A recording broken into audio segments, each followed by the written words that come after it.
Secretario General, muchas gracias por su tiempo. Un gusto. Yo necesito un par de consejos de usted.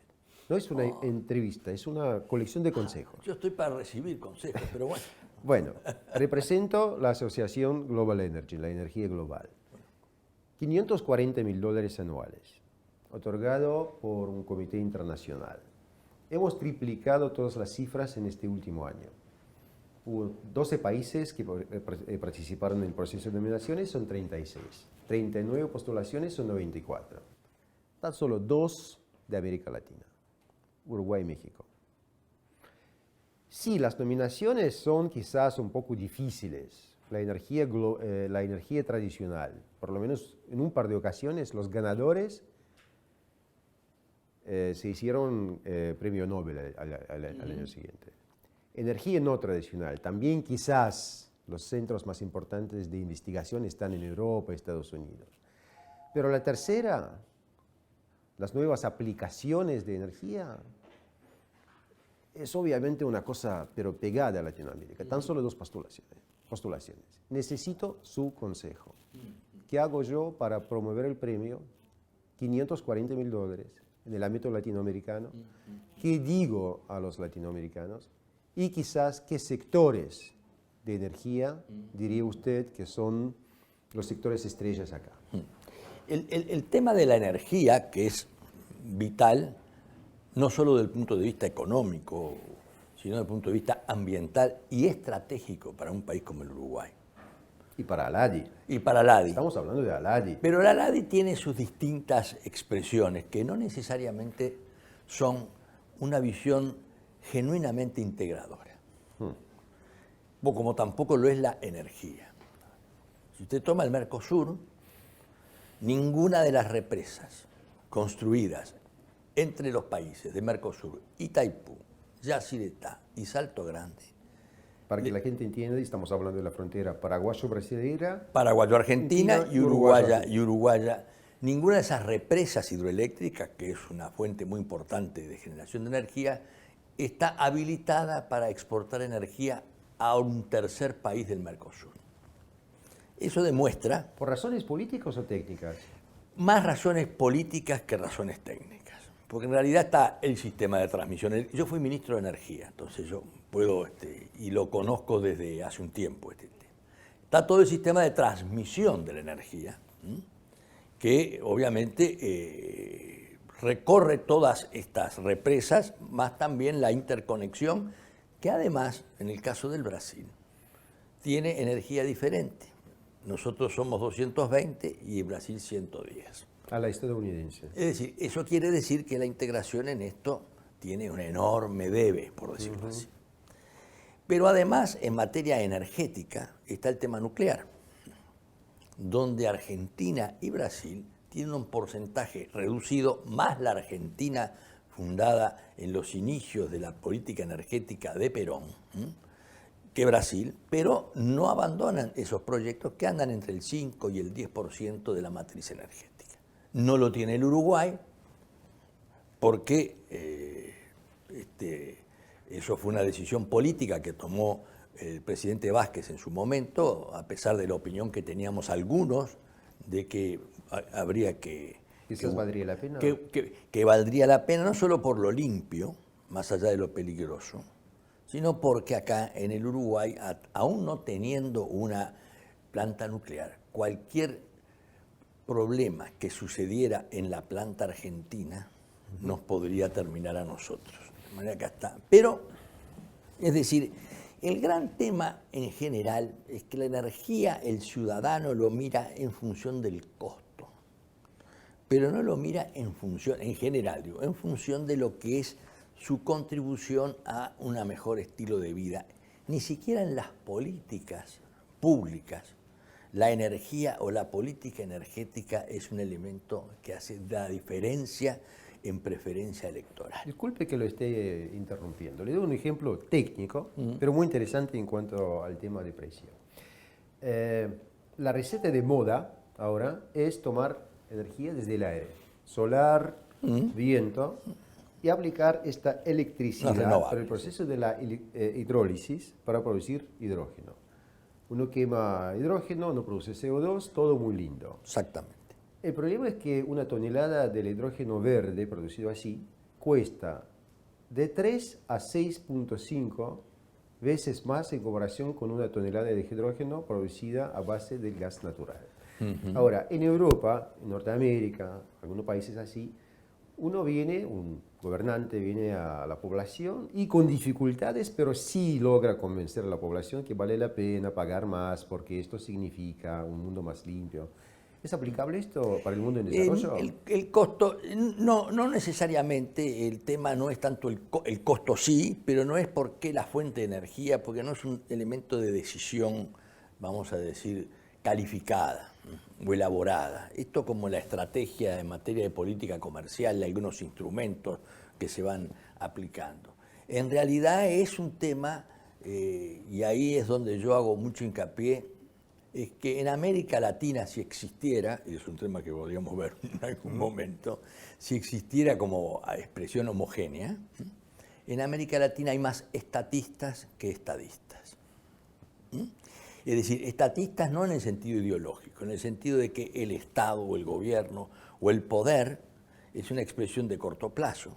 Y el estadista a veces no está en condiciones de mirar un poquito más allá, porque está mucho más acortado o en la coyuntura electoral. La coyuntura electoral. Entonces, en el tema energético eso sucede. Y sucede en este tema de la integración, que es muy... Hay algo que a mí me gustaría, por eso no es un consejo, compartir hasta una frustración. Siendo ministro de Energía, impulsamos el gasoducto con la Argentina, que se construyó. Un gasoducto por el que pasarían 10.000 metros cúbicos por día, digamos, la medida importante desde Buenos Aires o desde la Argentina hacia el Uruguay. Y ese gasoducto se construyó y nunca funcionó. Yo lo inauguré con el presidente argentino, siendo ministro, el presidente uruguayo. ¿Y por qué no funcionó? Y no funcionó porque la Argentina entró en una enorme crisis energética. Claro. Porque tuvo un tema político interno con los inversores, extranjeros y todo lo demás, y porque el gas al final terminaba siendo un elemento que no privilegiaba la integración. El fracaso o el incumplimiento fue más grave con Chile que con el Uruguay, porque el contrato era potencia firme con Chile. Ni hablar del proyecto de Chávez, de un gasoducto desde Venezuela hacia el sur. Eso. No, los Reyes Magos todavía no. En América Latina, ¿por qué? Porque nosotros, en general, que decimos que somos latinoamericanos, integradores, y que realmente lagrimeamos frente a nuestros héroes y nuestros himnos, a la hora de mostrarnos como solidarios, Egoístas. no existe eso. No existe simplemente porque o hay necesidades, o hay viejos atavismos nacionalistas de historia, o culturas distintas, que es muy difícil de entender. En la cultura brasileña, por ejemplo, de todo lo que es la corte o la venida de la monarquía brasileña en 1808, o lo que es México en otro aspecto, o la ubicación geográfica, y todas esas cosas nos hacen naturalmente distintos. Y no ni mejores ni peores, pero nos ha hecho hacer o recitar una especie de canción que queda exclusivamente en la música. No digo que podamos avanzar, pero digo que es mucho menos de lo que deseamos. Y entonces ahí en la energía juega mucho este tema. Secretario General, yo no estaba dispuesto a escuchar, oír algo así en la sede de la Asociación Latinoamericana de Integración. Yo soy un optimista, pero primero soy realista. Bueno, yo soy también un optimista, pero bastante bien informado, por lo cual me inclino hacia cierto pesimismo. Sí. Pero yo no quiero hundirnos ahora en las aguas Está bien, perfecto. del Congreso de Panamá de 1815. 26. Ahí comenzaba, 26, perdón. Ahí comenzaba todo eso de una música común, pero letras diferentes. Echemos un vistazo desde el punto de vista de un científico joven que tiene ideas, que tiene que cambiar la vida de su comunidad, quizás rural, que podría postularse para el premio Global Energy. Yo también voy a ser egoísta. Sí. Pesimista, optimista no importa. Egoísta. A nosotros, ¿qué nos aconseja? ¿Qué es lo que tenemos que vigilar en esta parte del mundo? Como por ejemplo, decir a nuestros posibles socios latinoamericanos, ustedes tienen esa idea, ¿por qué no participan en postulaciones o por lo menos en el diálogo que mantenemos nosotros dentro del marco de nuestras conferencias, etcétera? ¿Qué es lo que debería llamar la atención de una asociación como nuestra en los países de su asociación?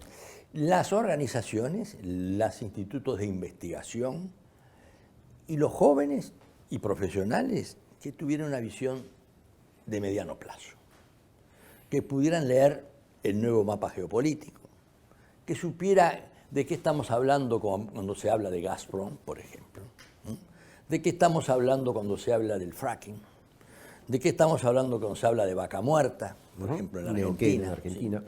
Es un poco pesimista. Nosotros tenemos acá el novillo alegre, ellos tienen la vaca muerta.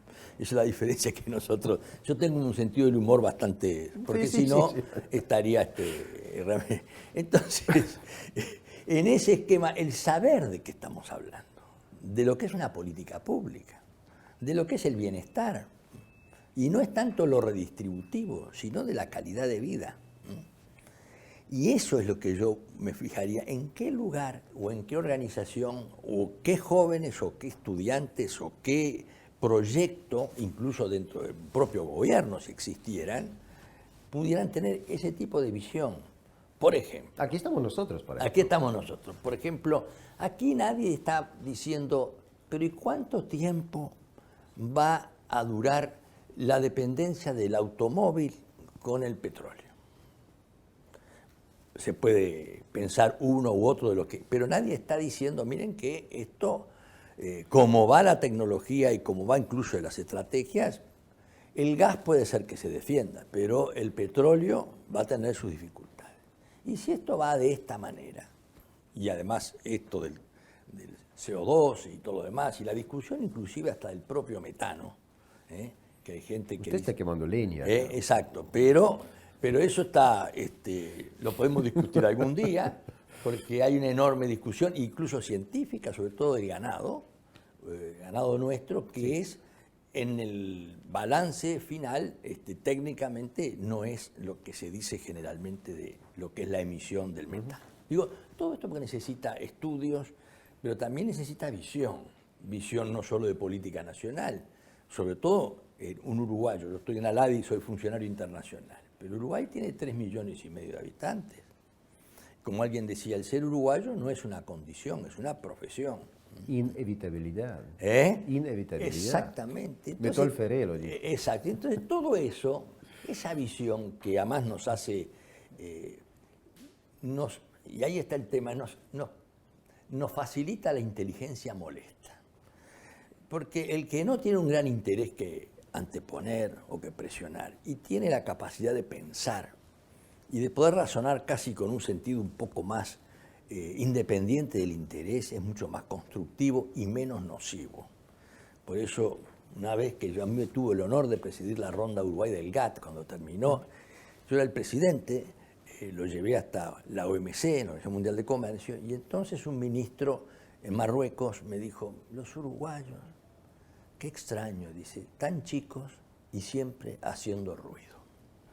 Y esto es lo que aquí tiene que buscar acá alguien, una institución que hay, ya sea la Universidad de la República, ya sea otros institutos, el LATU, por ejemplo, pero que sepan hacer ruido con la inteligencia molesta. Muy bien, yo entonces con su permiso les aconsejo a nuestros potenciales postuladores que aprecien lo que se haya dicho, que postulen pese o gracias a que estemos haciendo. Exacto. Y le invito a participar también en nuestro otoño, su primavera, en el foro Rusia, Iberoamérica en el mundo globalizante, online con la Universidad de San Petersburgo. Ahí desarrollamos el tema y esperemos que haya más Con- postulaciones. Con mucho gusto, y voy a hacer yo el lobby acá porque tengo algunas conexiones de Muchas mis antecedentes energéticos.